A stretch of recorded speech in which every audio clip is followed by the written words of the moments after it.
Hi, everyone. It's Laura and Brooke here today for Lawyering Outside the Lines. We appreciate that we are about almost an hour and a half late in joining and doing our live today. We were interviewed on a local podcast earlier this morning called Shrimp Tank. If anybody has Shrimp Tank in their state, it's super interesting. They interview entrepreneurs and it's the target audience is for other entrepreneurs so they can kind of give tips and learn about other people's businesses. And so it was a great conversation. We stuck around a little bit longer to have more conversations with the guys who run the podcast and run the business. And so we're joining you a little bit late, but we appreciate you sticking it out and joining us on this Tuesday. Here in Arkansas, we got some nice weather. It's almost 70 degrees today, so it's kind of crazy. But we've been kind of on a theme of gratitude this month, and we want to continue that as we're leading into the holidays. And I want to tell just a little bit of a personal story before we get into workplace gratitude.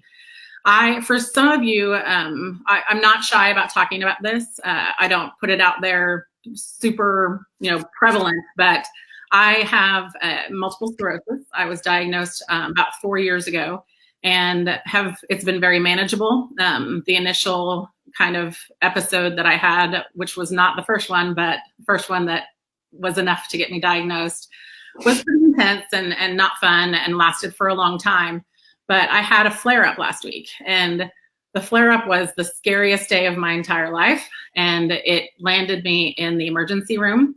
At the age in my 40s is my first time in an ambulance, my first time at being admitted to a hospital. So I think that's a pretty good track record. But it was just a really eye-opening experience for me, even though I couldn't open my eyes for about 35 hours. Anybody who wants to talk to me personally about it, I will definitely do that. But I have a lot of gratitude in my life. And it really showed me that particular situation and having that kind of emergency, that kind of health crisis, even though it was short-lived. I'm really lucky that the flare-up was short-lived. I'm still dealing with the remnants of it, which I will for a little while now. For those of you who have or know people who have autoimmune diseases, I look fine, not always fine. But I'm grateful for the people in my life. I'm grateful for the situation that I'm in. I'm grateful for largely, honestly, the fact that I have, two big things. I have people who love me and who want to help me and make sure that I feel loved and I feel comforted and I feel like I'm taken care of because I am single. I don't have kids or anything like that. And so it's, you can feel alone sometimes. I never feel alone because I have family and my friends, and they never let me forget that. And I'm just very, very grateful for that. And I'm also grateful for Brooke and for this business that we've created that allows me to not stress about what am I going to do? I couldn't walk, I couldn't see for, over 24 hours. And I wasn't worried about, having to go to court or, who am I going to get to cover X, Y, and Z? I have an amazing business partner who stepped up immediately, took over anything that needed to be dealt with, reached out to my clients and said, hey, here's what's going on. I'll take anything that if you have questions while she's recovering. I can't even express the amount of gratitude that I have for Brooke because she's family, friend, business partner, life partner. We call each other that. And it's in the work environment that we've created for ourselves. You guys hear us talk about having a lifestyle law firm, and I never felt it more than I did last week when I was really down and physically, mentally, everything. And I just, I can't express the amount of gratitude that I feel. So let's talk a little bit about gratitude in the workplace. That's a little bit of my personal story of something that happened last week that was very sudden, very traumatizing, all of the fun things that anybody who's had a medical emergency can experience. But let's talk about, gratitude in the workplace and how you can show gratitude in the workplace. Not everybody is going to receive that gratitude as well as Brooke does, for example, when I tell her how much I love her. Yeah. I mean, I probably told her I loved her via text, or mostly it was the voice text, which, you know, we all know how that does not translate well all the time. There's nothing awkward. I went back and looked at some of the voice texts that I sent when I couldn't open my eyes. And I didn't have to be texting people. It was just, you know, my brain, I needed to text people. But they were really funny. So I'm sure people thought that I was high or on some serious pain meds. No pain. Yeah, I just voice text just didn't understand me. But so, you know, expressing gratitude can, you know, sometimes be a little bit difficult. It may not always go over super well if it's interpreted as insincere, or if, you know, people are concerned with the self-image they have. And, you know, a lot of people believe that kindness is weakness, and that I would love to just eradicate that from society and people's vocabulary completely. Kindness is not weakness. Kindness and gratitude and expressing that and telling people how much you appreciate them or how much you appreciate something is just telling the universe basically how much you love your life. But the key in expressing that gratitude, you know, in your work environment, whether you're a solo, whether you are in a law firm, whatever it might be, is not to overwhelm, and make sure that you're being authentic and that you're authentically including and being inclusive with, you know, with that gratitude and with the expression of that gratitude. So here are just a few tips for creating a culture of gratitude in your workplace. If you're that business owner, lawyer like we are, it's kind of up to you in order to create the culture where your employees and your contractors and the people that you work with feel like it's okay to express that kindness, express that concern, express that gratitude. And so just a few tips from us. Absolutely. Thank you for sharing, Laura. Gratitude, and you kind of hinted at this, is a holistic process. So that's kind of our first tip, that gratitude is holistic. So it shouldn't just be a standard system of awards and merits once a year, you know, certificate. Those are nice. Those are great. But it really should be about appreciation. And Laura is easy to love, easy to work with, and really easy to want to do things for, because she is amazing at expressing her appreciation to other people. She doesn't always accept help, but when she's down, we swoop in, because that's the only time we can really help. And I think all of her close friends would agree. But she very much expresses that appreciation. So, I mean, it really validates our efforts. And so we very much appreciate you. But appreciation and value for the person, and not just necessarily their work. And I see that a lot, especially in business partnerships where, yeah, I mean, there are boundaries, but sometimes people in that situation will, you know, tell people they appreciate things that they're doing on the job, or how well they're doing, or they brought so many clients in. We do that also with our staff, with people that we interact with that way. You know, we will tell them, that was a great job today, you know, on writing that brief, or, you know, great job today on your, you know, customer service skills. And those are really surface level things. Those are not the individual. And so you really want to focus holistically. Yeah, give somebody praise. Don't hold that back. You know, I think sometimes people think that being hard is motivation, and to some extent it can be. And it's also very personal. It's going to depend on the person. But a lot of people lose satisfaction, especially in the legal field, but, you know, across all, you know, work environments, whenever, you know, they're really just treated as a workhorse, or they're not valued as an individual. And so really appreciate and value the person as a person, and not just for their work product. And teamwork should be just as important as sales numbers. So, you know, you need to recognize people that are helping others, that are, you know, going above and beyond to do things that aren't traditionally praised in the workplace. So it is great if somebody hits this quota. Fantastic, definitely great job. But you also need to recognize, you know, their value as a team player, and that's going to make people want to show up for you. It's going to make them, you know, really buy into your business, buy into your passion, because everyone that we work with is an extension of us. And Laura and I do this thing, and we started it kind of just impromptu. and we've talked about it on here before, but it's just worth a mention.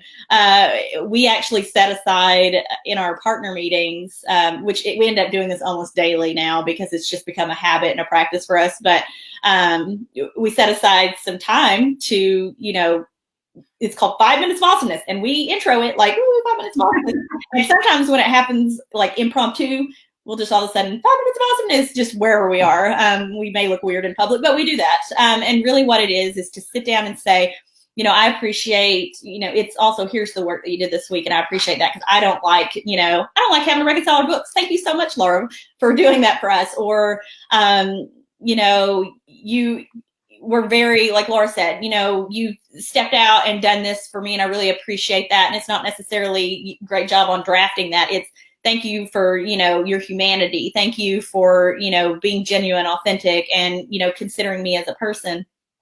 And so that's kind of what we're talking about. But, try to do that and really focus holistically on your gratitude practice.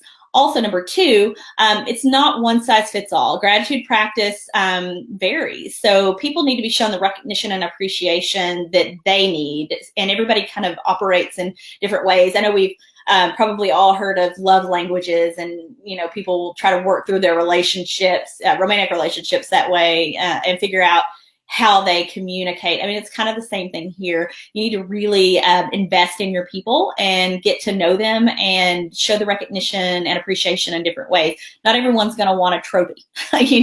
Not everyone needs public praise. It may just be as simple as, checking in on them, or, making sure that, noticing little things, noticing if maybe they've had a bad day, stepping in and saying, I really appreciate this about you. So it can be as simple as just, the words that you say. So we're all different in the way we receive and process information and the way that we communicate. So it's very important when you're trying to cultivate an atmosphere of gratitude that you pay attention to that.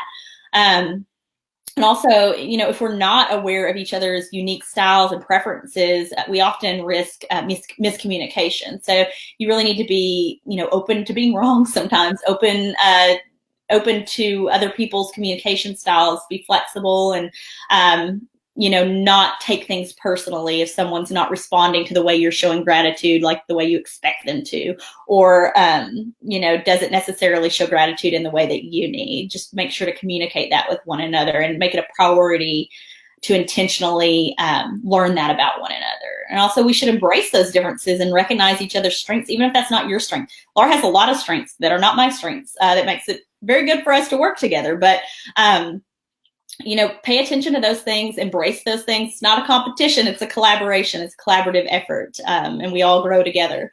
Also, how do you feel valued at work? So take some time and kind of marinate on that and ask those questions that you would ask to yourself to answer when you're considering the best way to show appreciation to others, because you want it to be authentic. You don't want to just be like, how do you like to accept gratitude? Just really be intentional about paying attention to those things and asking questions about the individual that you're trying to customize that experience for.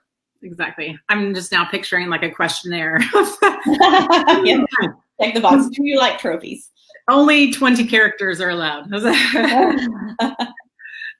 Thing number 3 is kind of what I mentioned at the beginning, where gratitude practice is created from the top. So if you have a team, if you're not a solo who works 100% on your own, you still should have a gratitude culture in your firm, because you should take care of yourself. But gratitude practice is really created from the top.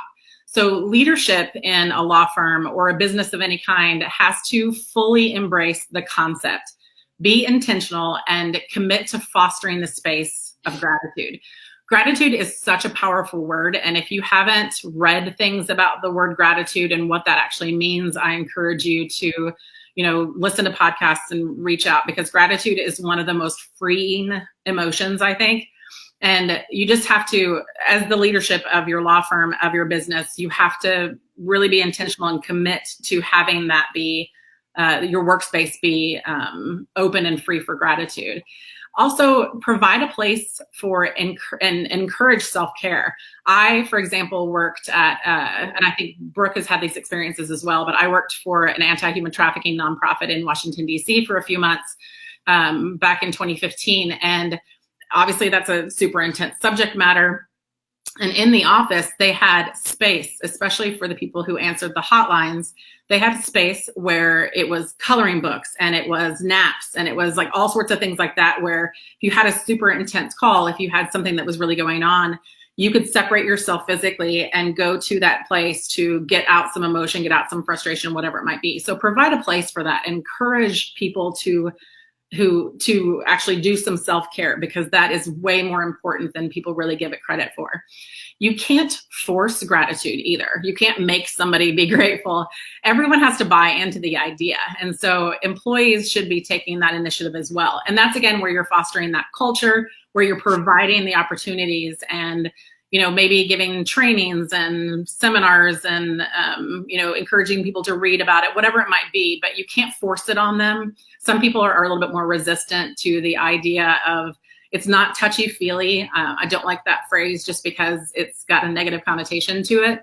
It's really about taking care of yourself and recognizing what's good in your life and how you can overcome things that are not happening, that are happening right now that are not so great.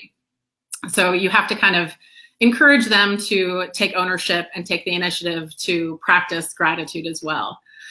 Tip number 4 is, again, goes along with that of creating that culture of gratitude. You've got to create that culture of gratitude. So what does that look like for you? There could be a ton of different examples. We have a friend who has a massage business, and it's not like, I'm going to say touchy-feely again. It's not a touchy-feely massage business. It's more of a PT kind of a massage. But she actually goes to people's offices. Businesses hire her to come and do chair massages for their employees, just to get a little bit of relaxation and tension kind of out of their bodies on a weekly, monthly, whatever it might be. One of my best friends who's a CPA, they have a masseuse that comes to the office, and she comes every week during tax season. And it's, again, just to get that space out. To take you away from the stress and the mindset of whatever your job is, and have that perk on the side. So work perks like massages, weekly Yoda. I want to do weekly Yoda. I want to do weekly Yoda too. All the same. Exactly. Meditation practice. Or yoga, whatever. Build in time for gratitude during meetings. If you have staff meetings, if you have partner meetings, whatever it is, you don't have to do jazz hands in 5 minutes of awesomeness. Work out some time to say, all right, it's kind of like what you do at Thanksgiving, the table, go around and say what you're thankful for. Work in some time during your meetings to express some gratitude, or allow people to express gratitude in an open and safe space. Be consistent in this practice. Consistency is key. You can't just do it once or twice and people feel like it's safe to continue on. You've got to be consistent with it. You also incorporate it into your regular communications. Brooke does an amazing thing at the end of all of her emails. She writes at the bottom in her signature block, appreciate you. And it's not something that is automatic in there. It's not a signature block that's automatically typed in. She actually physically types the words every single time that she sends an email. And it's incorporating that kind of thing into regular communications. It makes people kind of go, that's interesting, because normally it's sincerely or, something a little bit more generic. And so regular communications, people will, especially if they feel your authenticity, they really will react to that very well.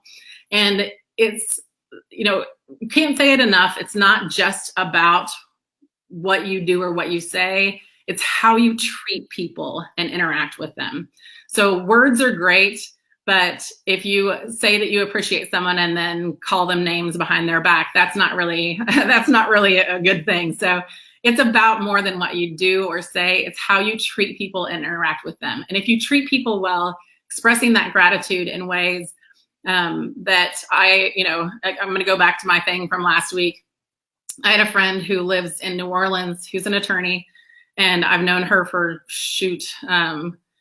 almost 20 years now. And she got Fresh Market delivery for me last night. And I know she loves me. I know she appreciates me. I know that she thinks I'm a great person, all that stuff. But just that tiny little thing of her sending $40 of food, prepared food to my house was, I teared up, and it was just amazing. So it's how, the way that you interact with people, the way you treat them, it has a lasting impression that you probably can't even fathom what that means to the person that you're interacting with. That's not just in your personal life, that's in your professional life too. We all know that our professional lives are one of the more important things that make us happy or make us mad or crazy, because it's where you spend a large amount of time and a large amount of your mental energy. And so if you can create a grateful and open environment in your workplace for not only yourself, but your staff members, your coworkers, whatever it might be, it just cannot encourage it enough.